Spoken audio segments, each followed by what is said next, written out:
Sabi nila, ang pinakamahirap na parte ng isang proseso ay ang pagsimula. Bago makausad, kailangang iangat ang paa para sa unang hakbang. Bago makabuelo, may makakaharap na mga hadlang at sagabal. Bago makaipon ng puwersa, maaaring may alinlangan at pagdududa. Di ito naiiba maski sa isang pangkat ng mga veterano at bagito tulad ng kasalukuyang Gilas Pilipinas Training Pool. Sa harap ng isang kupunang puno ng experience, talento, talino at attitude, may ilang bagay na kailangang tanggapin at namnamin bago tuluyan itong lampasin. It's exciting to put this shirt on as opposed to our club shirt. There might only be one guy in the Philippines that really understands what the Olympic experience is all about. That's me, because I've been there. I can't describe it. It's impossible for me to describe what an incredible experience it is. We have a chance to get there. We have a chance. I mean, we got a great chance. Ito ang simula ng Gilas 3.0. Running down free for the three. Yes, sir! Fingers throws it down. Tenorio, baseline move. Ang pambansang Para-paraan lang para dito kay The Beast. Punta taga ni Gabe Norris. Puts it on the deck and He launches another one. Castro, hinanap si Chapel. And a two-handed throw down. Jimmy launches it. We will fight to the buzzer to win every game that we play.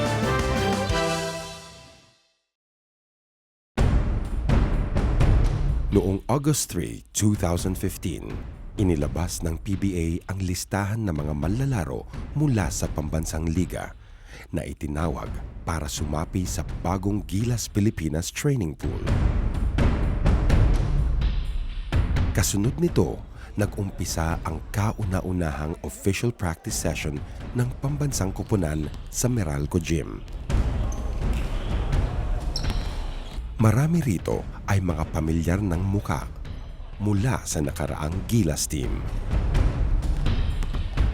Thankful pa rin ako na natawag uli ako dito at ma-represent ko uli yung bansa natin. Siguro ito yung time na ito na may gusto akong patunayan. Basta mabigyan lang ako uli ng chance ni Coach Tab na masama sa Final 12. Papakita ko at gagawin ko yung best ko para ma-approve ko sa lahat ng doubters. Extremely excited. You know, there's nothing like representing the country and having the Filipino, just the Philippine flag there across your chest. Marami rin sa mga dumalo ay mga veterano na ng national team duties na muling nagbalik para pagsilbihan ang ating bandila. To have even an opportunity to represent not just my family but the whole Philippines, the whole Filipino culture, that's an honor in itself. Sa akin more on pride syempre, di ba? Para sa akin, dinadala mo yung Pilipinas. So kung anong galaw mo, kung anong gagawin mo, laging nakasalala yung bansa. Sa dami ng mga veteranong dati nang naging kasapi ng Gilas sa mga nagdaang taon, kapansin-pansin naman ang iilang mga bagong muka. I played for the Siaba last 2007 and amateur days. So last conference, Coach Tab approached me and gave me goosebumps kasi hindi ko akalain lalapitan ni Coach Tab. Just emphasize my yung energy na bibigay ko sa court and yung defense ko. I just want to have the team win. Yun yung primary goal. As you look at JC Intao, the rocket climbing the ladder and puts it down. He is such an explosive open court performer. Right now kasi I'm just very happy that I'm here. My focus now is to bring the effort and the energy sa mga practices. Yun lang yung nasa focus ko ngayon not even making the final 12 or whatever, but to bring in the heart and energy. And the curse of Korea is about to be broken here inside the MOA Arena. Yung pinaka tumatak sa akin yung laban nila sa Korea. Pinapanood namin yun sa dorm nung nasa FEU pa ako. Na actually habang pinapanood ko yung game na yun, parang inisip ko na sana someday makapaglaro ko sa ganong klaseng liga.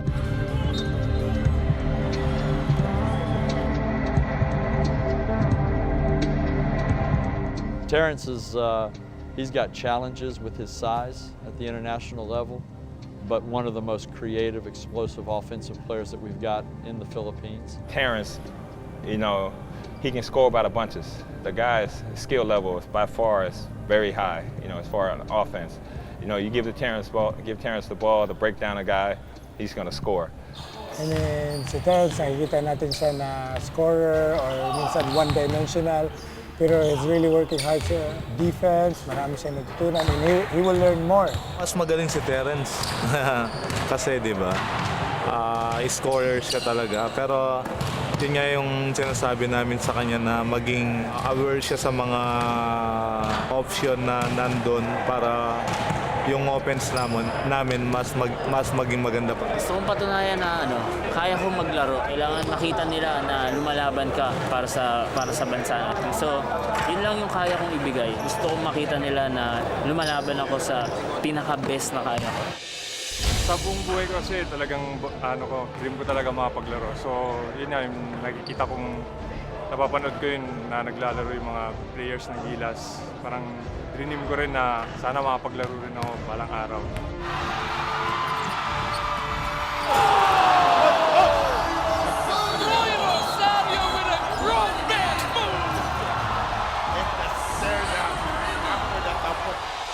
Tema namin sa SEA Games, yung nag-SEA Games kami, parang parehas lang eh. Nakakasabay naman ako sa mga drills, mga training namin. Troy has a huge future ahead of him. He's one of the most gifted guys that we've got in Filipino basketball. He's a great athlete. He's an extremely hard worker and he's got good fundamentals. And si Troy, nakikita ko na siya sa college, pero nagugustuhan namin siya. Maganda. I mean, maganda yung attitude ng bata. So nakikita ko sa mga mas bata, yun, sina Matt, sina Terrence, Calvin, Troy, yung energy nila eh. Kahit ako yung pinakabata, dito pinapakita ko talaga kung ano yung laro ko eh. Hindi yung back off na mahihiya ako pakita yung laro ko. The tip-in is good for the Beast. Calvin Abueva doing what he does best, giving that extra effort, leading the way in the energy department para sa Alaska. Last na nanood kami sa Ultra at kalaban Iran, then na-realize ko ang sarap maglaro sa ganito. Calvin is Calvin. You know, he's both loved and hated in this country for the same attributes, for the fact that he's tougher than anybody else. He plays harder than anybody else. He goes and gets it, but he makes more mistakes than anybody else. Then ang pagbigay ng jersey ko na ng practice jersey na, di ko ma-imagine eh, pero sarap. Calvin is just, he's like boundless energy all over the court, able to get the ball and he's locked in and bringing his energy. And I guess they are surprised also with Calvin. Kasi ang alam nila, ganito lang si Calvin or ano, pero nakita nila yung intensity niya, paano kami nagdadala sa intensity sa hustle, sa energy ni Calvin, paano na-akit yung laro namin dahil sa kanya. And I believe he will be able to do that to this team. Now we got Calvin Abueva. Get ready, Asa. You're going to be introduced to the beast in the Philippines. This guy has so much energy. Thank God that we're finally teammates, that he's going to go out there and torment these guys. Wow, na open yung yung puso ko na, sarap maglaro dito kaya pinupush ko yung sarili ko na para masali dito sa lineup na. Ang matagal ng team captain na si Jimmy Alapag ay muling tumapak sa court, pero sa isang bagong papel bilang assistant coach. Bagamat ganon, game pa rin ang binansagang The Mighty Mouse para magsilbing dagdag na warm body sa practice sessions ng Gilas training pool. We'll see. You know, I'm here. I'm here to help the team. You know, I'm here competing, and I wouldn't do the Gilas jersey justice if I didn't come here and try to help the team and compete the best that I can. He's loving it. He's thrilled to be out there training with the guys. He's having a lot of fun. It was very important for me that he put his hand up to make the sacrifice to come in and help us out. I mean, that's Jimmy. You know, I wouldn't expect anything less. You know, it's hard for him just to sit in the gym and watch. Jimmy's a great teacher, you know, and he teaches well when he's on the court. So whatever I can do to help this team, you know, be it to suit up or just to help here at practice, that's why I'm here. Isa pang bagong buka sa coaching staff, ang Alaska Aces head coach na si Alex Compton. Para sa isang Amerikanong pinanganak at naging tahanan na ang Pilipinas, isang malaking karangalan ang makasama sa pambansang koponan. I just met Coach Tab and talked to him from time to time, and he ended up inviting me, and I jumped at it. What is the biggest honor you'll get as a coach? It's being a part of the Philippine national team. Sa gitna ng mga bago't lumang mukha ng Gilas, malaki ang magiging papel ng kanilang naturalized center at dating NBA player na si Andre Blatch. You're lucky. What's up, Andre? What up? Andre, how are you? Don't see Andre,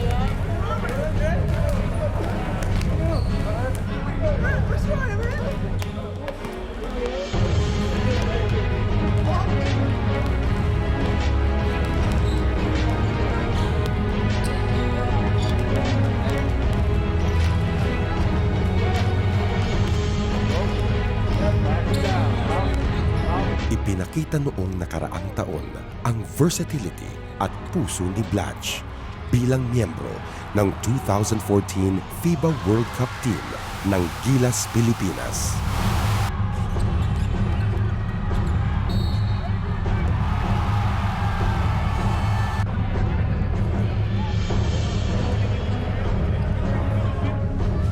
At sa kanyang pagbalik sa bansa, bitbit niya di lang ang pag-asa ng basketball-loving na mga Pinoy, pati na rin ang personal na pagnanais na muling maglingkod sa bayang umampun sa kanya. I miss the guys. Definitely excited about the opportunity I have ahead of me. Very short word, ready to get started on Monday with the guys. I feel like we definitely have the strongest team. We just have to come together and work hard together until we get there. And then when we get there, work extra hard.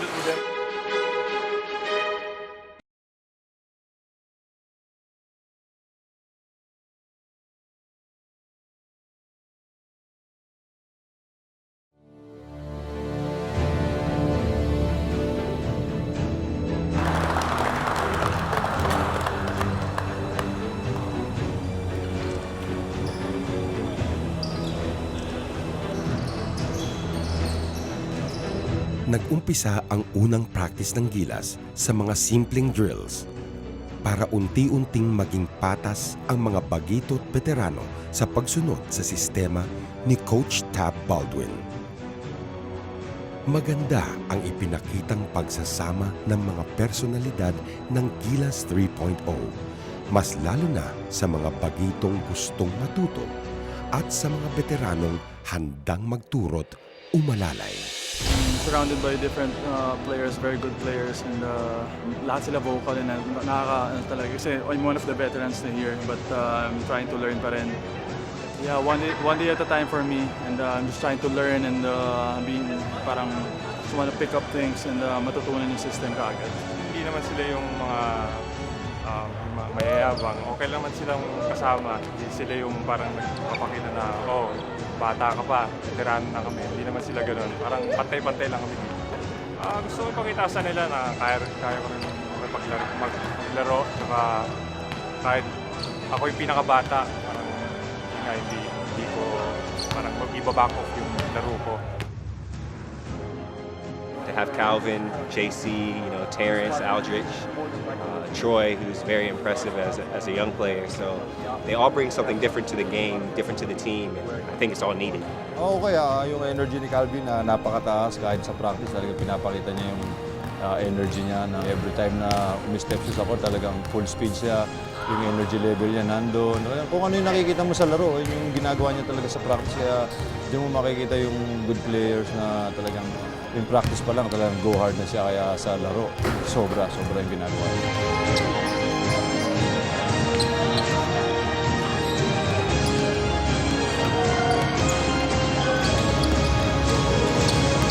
Pero maski nag-uumpisa pa lang ang kanilang preparasyon, may mga di inaasahan ng pangyayari na bumulabog sa koponan.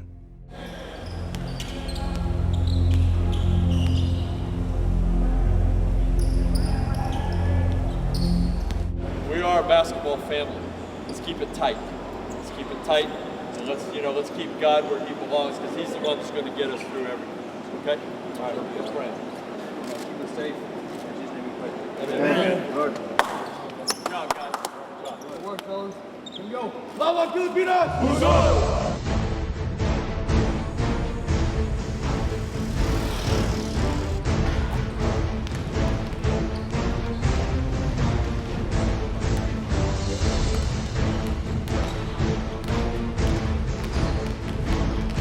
Sa ika-4 na practice ng Gilas, mapapansing mas lumalalim na ang drills na ginagawa ng pambansang koponan.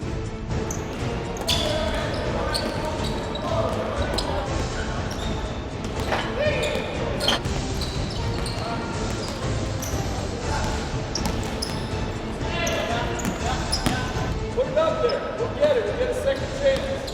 Para sa bagong head coach na si Tab Baldwin, mahalaga ang tamang pacing sa paghahanda ng isang national team. Being limited and possibly with some disruptions, we do have to make some compromises in terms of what an ideal preparation would be. By the time September rolls around, we're going to have some tough physical practices. Take a page out of Manny Pacquiao's book and say you just have to roll with the punches, whatever the punches are. And we have goals. Our goals are to create chemistry and cohesion. Our goals are to work through our offenses and defenses, create our systems. And we'll use the time that we have to achieve those goals. Sa dami ng mga international coaches na bihasa sa paghahanda ng world-class na koponan, iilan lang ang makakatumbas kay Coach Tab. I was born into it. My father was a basketball coach. I had 4 older brothers that all played a lot of basketball. I played my high school, basketball under my father, and it's a great memory in my life. And then after high school, that was really it for me in terms of playing basketball. I went to the University of Notre Dame. My father pushed me to get away from the sport. I went to the University of Notre Dame, got an accounting degree, and tried to be an accountant for a couple of years, and just really didn't enjoy that lifestyle. But I love the game so much. After fighting with my dad a little bit, I was able to get back into basketball and started coaching. And that was about 32 years ago, and I've been pretty happy ever since.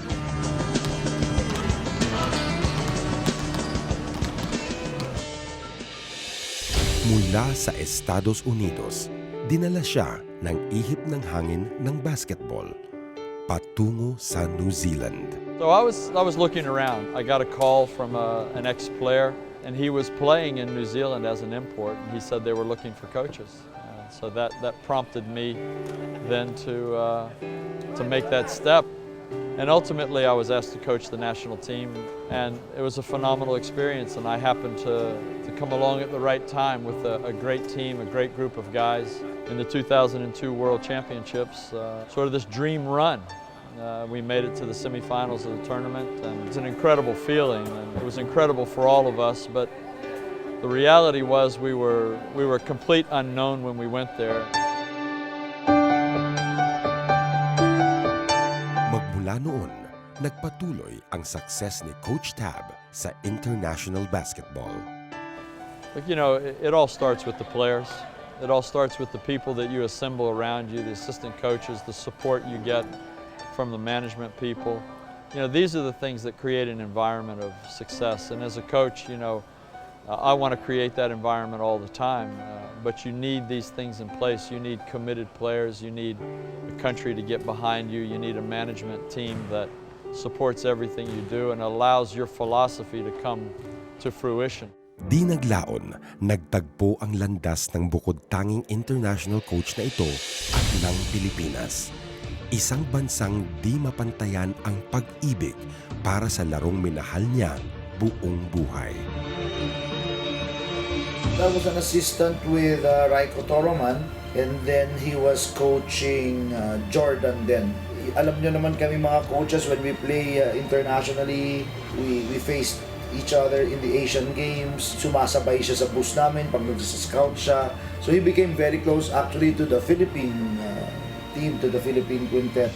And that's where we struck up our friendship. Well, first of all, siya yung nag-arrange yung aming New Zealand camp. So he arranged training, and I think we played 4 or 5 games in New Zealand. Siya nag-arrange nun. After that, I invited him to be part of the Gilas coaching staff. We're going to have rules, we're going to have principles, but the same strengths that we have as a team, which is speed and quickness, we have to make those strengths at the defensive end as well.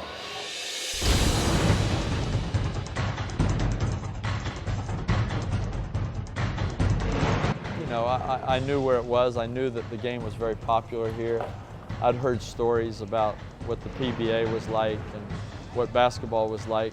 Spending the time with the team, you know, the players are they're the best. You know, they're humble by nature, as Filipinos are, and yet they're extremely confident as basketball players. And to me, that's the perfect combination. I don't like players or people who are seeking the spotlight and seeking the limelight. I like people who go about their work and do their job and commit themselves to the team goal, and that we all enjoy the success. And frankly, you know, when we win games, you know, I don't like big celebration. But in the Philippines, it's a little different because our fans live and die with us. So here it's fun to celebrate with the fans because I know they've invested themselves just like we've invested in trying to be successful.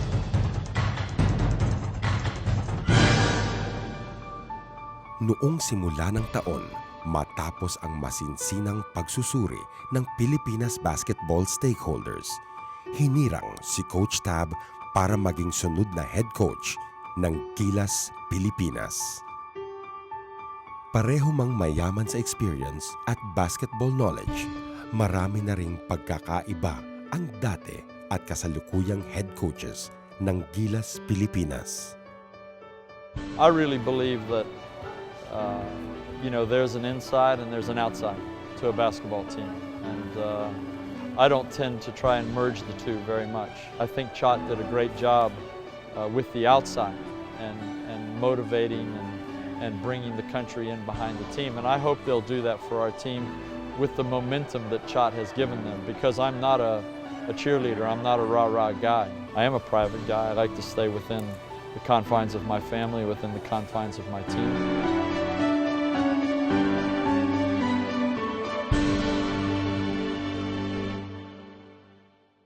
I'm a very simple guy. You know, I'm not a partier. I never have been. I don't drink. I don't smoke. I've never done either of those things. I'm a homebody. I like to play golf. There's nothing I enjoy more than fishing. But what I love to do and what my real passion is to walk across those sidelines and come on the court and work with my players. Outside of that, I'm afraid I'm not a very exciting guy. I love my family, I love my kids, and my job is to be a good father and to help them have a successful life. I refuse to spoil my kids, but I believe that my kids will be better off in the end because sometimes I had to be tough with them. I think that's as much of a picture as you're going to get out of me about my life. Pagdating naman sa ensayo at preparasyon, di magpapahuli sa kaalaman at dedikasyon ni Coach Tab. Nakilala ang Gilas 2.0 dahil sa puso nito. Para sa Gilas 3.0, nais din niyang dagdagan ito ng isang mabangis na larong di malilimutan ng sino mang makakalaban nila. I want my opponents to know that when they've played us, that they know. You know, they've felt us. They've realized how tough we are, how committed we are, how physical we are, how we'll never take a step backwards. This is important to me. I want them to know that the offensive end of the floor is not going to be easy for them because we're committed to being great defenders. We're committed to making their lives miserable at the offensive end of the floor. I don't want any team to ever walk off the floor playing one of my teams or playing a Gilas team now and think that was an easy game.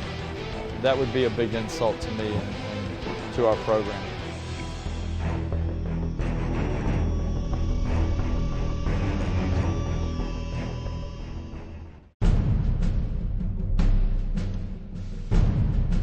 Noong kasagsagan ng preparasyon ng Gilas, lumuwas ang ilang stakeholders ng Philippine basketball patungong Japan para magpresenta sa FIBA Board sa pagkakataong maging host ang Pilipinas ng 2019 FIBA Basketball World Cup.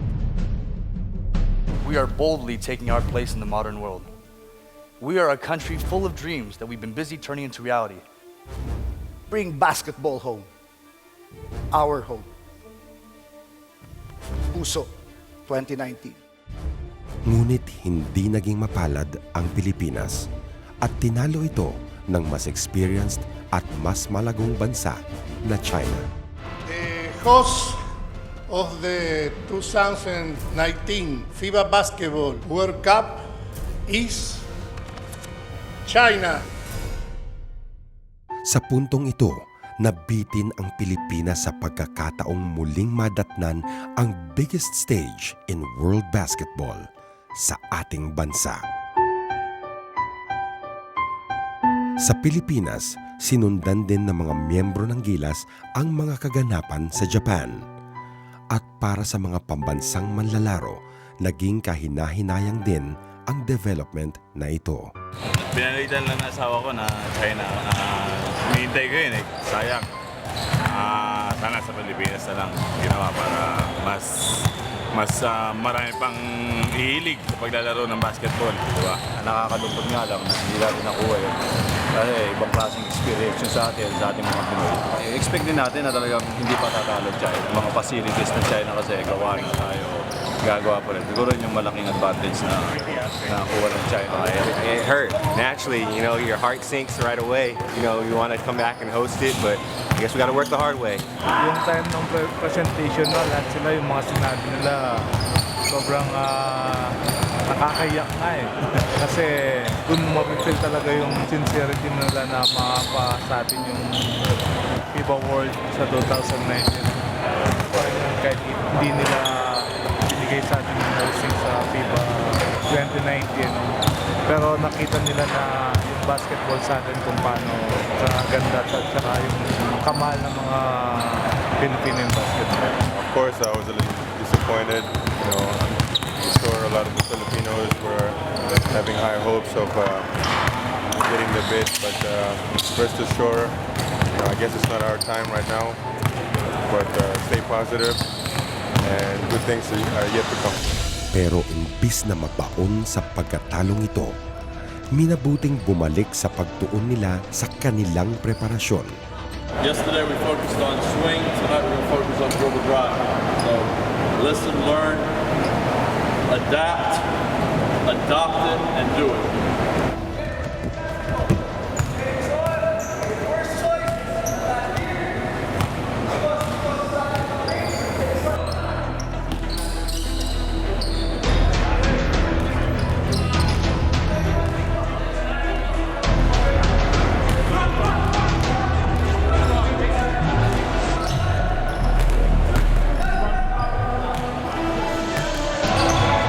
Sa unang tingin, tila mas tumanda ang kasalukuyang kupunan ng Gilas Pilipinas.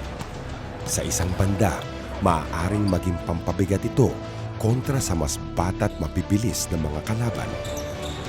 Pero sa kabilang banda, di naman matatapatan ang timbang ng karunungang bit-bit ng mga veteranong ito. Dream ko na maging part ng isang national team. And I was given that chance in 2002 for Asian Games. Nabigyan ulit ng opportunity with Coach Raiko, pero it was Jones Cup, FIBA Asia Championship. And ngayon, grateful na meron pang opportunity. If I can remember correctly, I think it was 2006 when I first started with Coach Chut, so that's where it all began. Yeah, we went through several training. One of was going to Las Vegas. We had the whole team down there. We had a few tournaments. I think it was the Summit League or something. It was a great experience. It was a great opportunity, and yeah, we all had a great blast over there.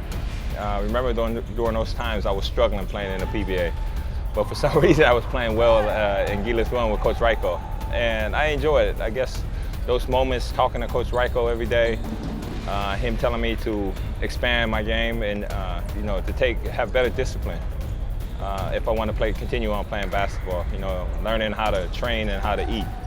And that was one thing I didn't learn before, and I had to figure it. When I finally figured it out, I guess that's why I'm still playing basketball up to today.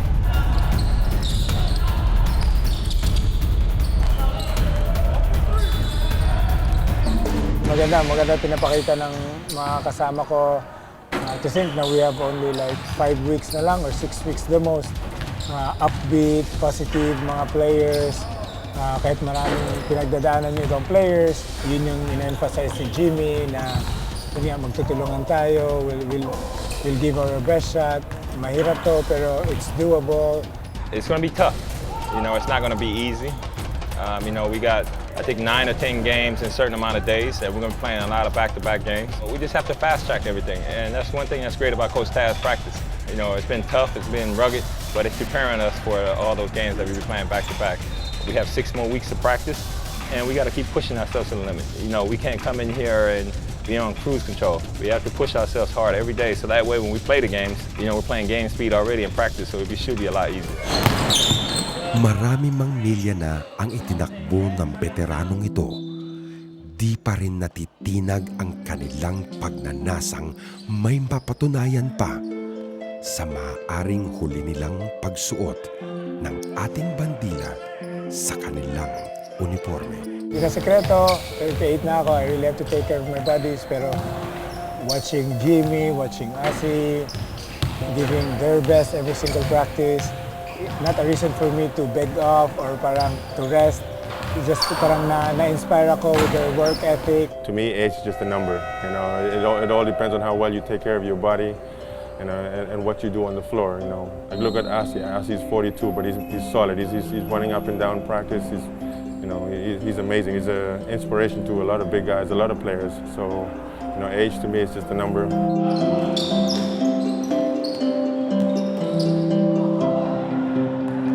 I got myself in shape for a moment like this, for a chance, an opportunity like this, to be given a chance to be back on the national team. I just wish that I was in shape like this when I was younger. Probably I would have medaled already, but me being stubborn and all those vices I used to have before, I guess that's what kept me from getting a medal.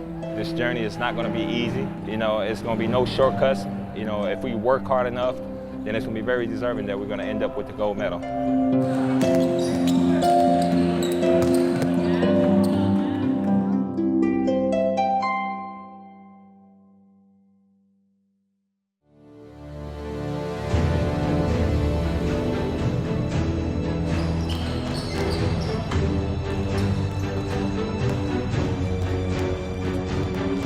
Isang linggo na ang nakalipas nang unang sumabak sa training ang Gilas 3.0. Unti-unti nang nararamdaman ng mga manlalaro ang sakripisyong nakakabit sa pagsilbi sa bayan. Exams week kaya ng anak ko, and I really have to stay with him and ma-focus ako kasi first exams nila and parang he's lagging, so kailangan habulin yung grades, so gano'n. Hindi naman nahabol yung perfection pero just to be there. You know, it's all about sacrifice. You know, it's not about being tired, but you know, the enjoyment coming in here and learning. Every day you learn something different, learn something new. And it's not just going to help me as a player in the national team, it's going to help me in my club team and at the same time teach me discipline that I can teach to my kids. Mag-work hard ako, bibigay ko yung best ko every practice. Gusto ko makita nila na lumalaban ako sa pinaka-best na kaya ko. Gusto ko panutahin na kaya ko maglaro sa international competition. Basta mabigyan lang ako uli ng chance ni Coach Tab na masama sa Final 12. Papakita ko at gagawin ko yung best ko para ma-prove ko sa lahat ng doubters. Sa kasalukuyan, masasabing may kakulangan pa sa dami ng manlalaro sa Gilas Training Pool. Let's make sure we remember Kells in our prayers. Okay? And another thing, guys, we've got some brothers who aren't here. Okay? And whether they're with us wearing that uniform or not, they'll be supporting us, just like we would if they were playing and we weren't in uniform. So let's remember that. Okay?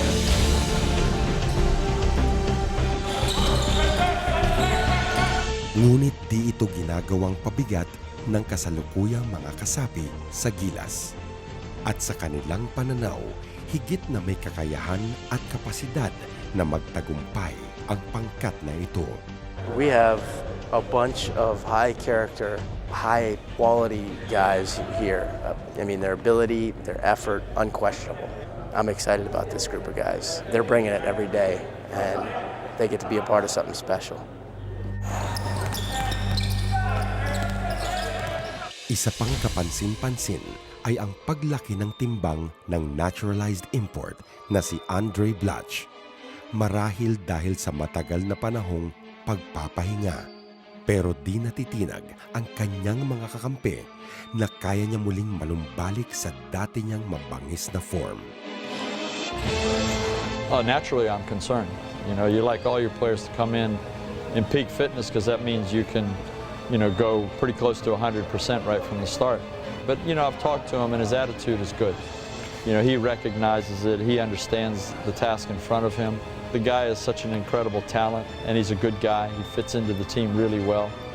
His nature fits in with the Filipino culture. So we don't have issues there. We don't have to worry about that. So really, I think we trim him down a bit and get his speed up. I think he's going to be fine. Ngunit ang mga paniniwalang ito ay unti-unti nang sinusubukan. Dala ng mga injuries na nagdudulot ng pagkalagas sa kanilang hanay.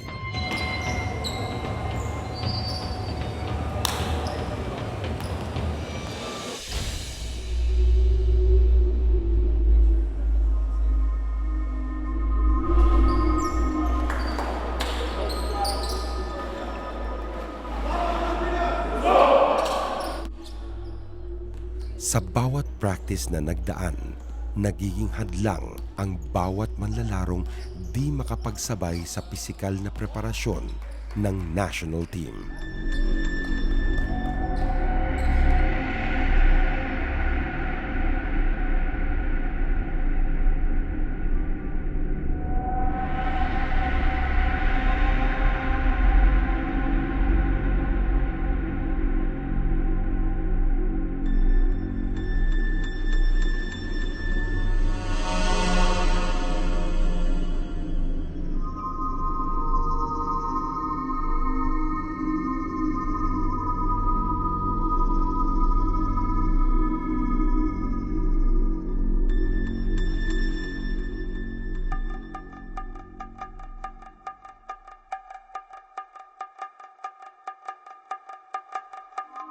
Yung hamstring ko na-injured ako. Sa ngayon, nakaka 2 weeks na siya.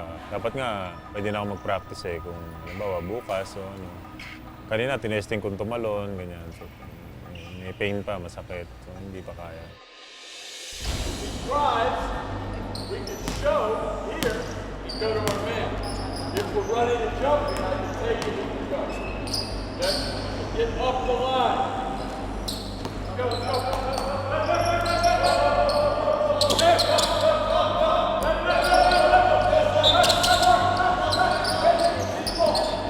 Sa mga panahong ito, mas nagiging kaaya-aya pa ang posibilidad na madagdagan ang hanay ng Gilas Training Pool.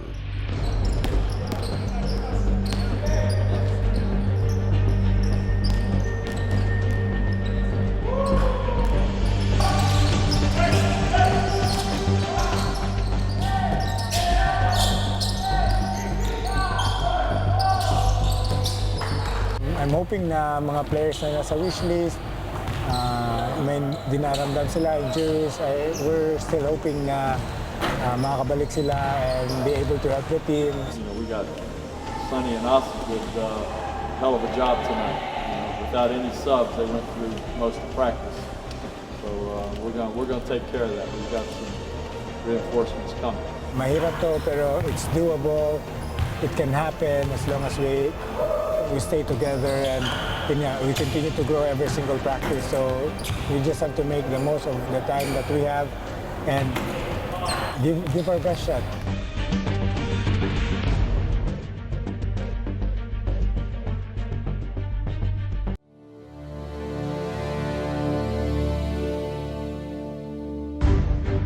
Sa sumunod na practice ng Gilas, nagmistulang preskong ihip ng hangin ang pagsulpot ng top prospect sa upcoming PBA draft na si Muala Tautua. I got off the plane probably like 17 hours ago. I turned on my phone, I finally got the SIM here in the Philippines. I turned on my phone and my Twitter just went crazy. I was wondering what was going on, it doesn't do that very often. So I looked at it and I saw a bunch of things that were tagged to me.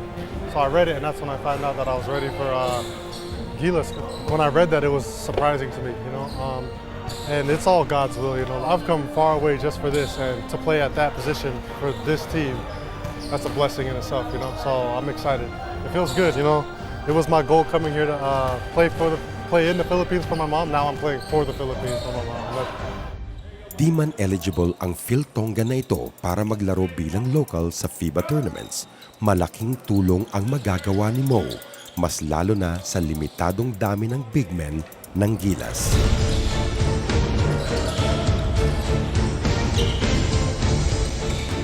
Me and Sonny are happy. We have another big guy in here, the rotate in. It's been a rough 2 weeks, and Mo did a great job coming today. Considering it was his first day, with jet lag and everything, he came in here ready to work. Got the old man excited and wanted to dunk the ball a few times today. We got to be a great example. We got to lead by examples and be a good kuya. We don't want to, teach them bad habits. Along the way when you're growing up, bad habits come in. But you try to get all the good habits, hard work, but no problems with Mo. You can see it in him. He comes in hard. His first day in practice, and he was already aggressive, practicing hard, going through the drills. He was hungry, wanting to learn the plays.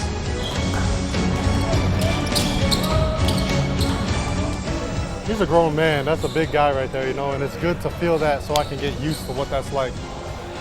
He's one of the best bigs in the PBA, And to get that to practice against, that's a good feeling because now I know what I'm up against coming into the PBA. Well, I feel like I'm a very versatile player, and if you give me something that you want me to work on, I will excel in that position.